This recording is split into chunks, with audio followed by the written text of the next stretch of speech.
Selamat siang, perkenalkan saya Yolanda Evelyn Agustina Manalu dengan NIM C1C023038.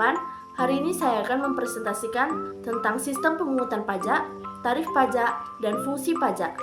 Marilah kita masuki ke materi latar belakang.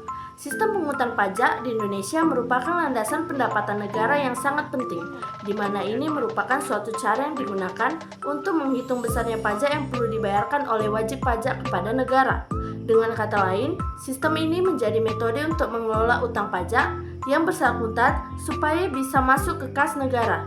Adapun sistem pemungutan pajak sendiri telah diatur dalam Undang-Undang Nomor 10 Tahun 1994 yang membahas dan mengatur segala hal yang berkaitan dengan subjek dan objek pajak. Kita memasuki materi pertama, yaitu sistem pemungutan pajak. Sistem pemungutan pajak ada 3. Yang pertama yaitu Official Assessment System. Sistem pemungutan pajak yang memberi kewenangan aparatur perpajakan untuk menentukan sendiri jumlah pajak yang terutang setiap tahunnya sesuai dengan peraturan perundang-undangan perpajakan yang berlaku.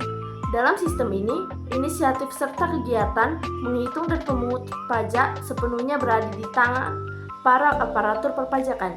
Yang kedua ada Self-Assessment System.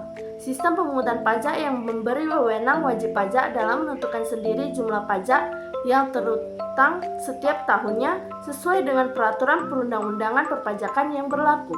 Dalam sistem ini, inisiatif serta kegiatan menghitung dan memungut pajak sepenuhnya berada di tangan wajib pajak. Yang ketiga, ada Withholding System, yaitu sistem pemungutan pajak yang memberi wewenang kepada pihak ketiga yang ditunjuk untuk menentukan besarnya pajak yang terutang oleh wajib pajak sesuai dengan peraturan perundang-undangan perpajakan yang berlaku. Penunjuk pihak ketiga ini dilakukan sesuai peraturan perundang-undangan perpajakan, keputusan presiden, dan peraturan lainnya untuk memotong serta memungut pajak, menyetor, dan mempertanggungjawabkan melalui sarana perpajakan yang tersedia. Berhasil atau tidaknya pelaksanaan pemungutan pajak banyak tergantung pada pihak ketiga yang ditunjuk. Peranan dominan ada pada pihak ketiganya. Kita memasuki materi kedua, yaitu tarif pajak.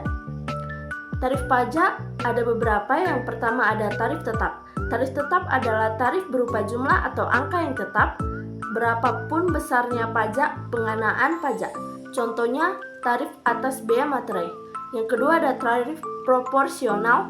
Tarif proporsional adalah persentase pengenaan pajak yang tetap atas berapapun dasar pengenaan pajaknya, sehingga besarnya pajak yang terutang proporsional terhadap besarnya nilai yang dikenakan pajak. Contohnya ada PPN, PPh pasal 26, PPh pasal 23, PPh wajib pajak Badan Dalam Negeri. Yang ketiga ada tarif degresif. Tarif degresif adalah persentase pajak yang menurun seiring dengan peningkatan dasar pengenaan pajaknya. Yang keempat ada tarif progresif. Tarif progresif adalah persentase pajak yang bertambah seiring dengan peningkatan dasar pengenaan pajaknya. Tarif progresif dibedakan menjadi 3, yaitu yang pertama adalah tarif progresif proporsional. Tarif berupa persentase tertentu yang makin meningkat dengan meningkatnya dasar pengenaan pajak, dan kenaikan persentase tersebut adalah tetap.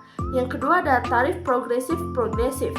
Tarif berupa persentase tertentu yang makin meningkat dengan meningkatnya dasar pengenaan pajak, dan kenaikan persentase tersebut juga makin meningkat.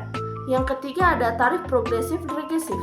Tarif persentase tertentu yang makin meningkat dengan meningkatnya dasar pengenaan pajak, tetapi kenaikan persentase tersebut makin menurun.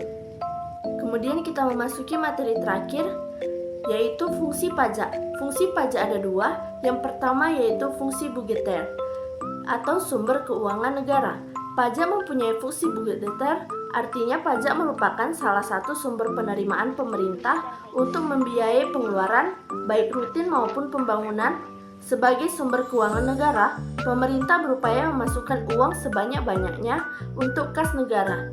Upaya tersebut ditempuh dengan cara eksistensifikasi dan intensifikasi pemungutan pajak melalui penyempurnaan peraturan berbagai jenis pajak seperti pajak penghasilan atau PPh, pajak pertambahan nilai atau PPN, pajak penjualan atas barang mewah atau PPNBM, pajak bumi dan bangunan atau PBB, dan sebagainya. Kemudian, fungsi reguleran atau pengatur, yaitu pajak mempunyai fungsi pengatur, artinya pajak sebagai alat untuk mengatur atas melaksanakan kebijakan pemerintah dalam bidang sosial dan ekonomi, serta mencapai tujuan tertentu di luar bidang keuangan. Kemudian, kita masuk ke kesimpulan. Pemahaman terhadap sistem pemungutan pajak adalah kunci penting bagi setiap pelaku usaha atau bisnis.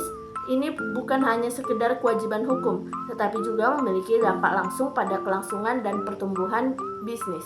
Mengetahui dan memahami aturan pajak membantu para pengusaha untuk mematuhi hukum. Pajak merupakan kewajiban yang harus dipenuhi sesuai dengan peraturan yang berlaku di wilayah atau di negara di mana bisnis beroperasi. Ketidaktahuan terhadap kewajiban pajak dapat menyebabkan sanksi dan konsekuensi hukum yang merugikan. Pengetahuan tentang sistem pajak memungkinkan pengusaha untuk merencanakan keuangan bisnis secara efisien. Ini termasuk memahami berbagai jenis pajak yang berlaku, tarif pajak, dan kapan serta bagaimana membayar pajak secara tepat waktu. Dengan perencanaan keuangan yang baik, pengusaha dapat mengelola arus kas dengan lebih baik. Sekian dari saya, terima kasih.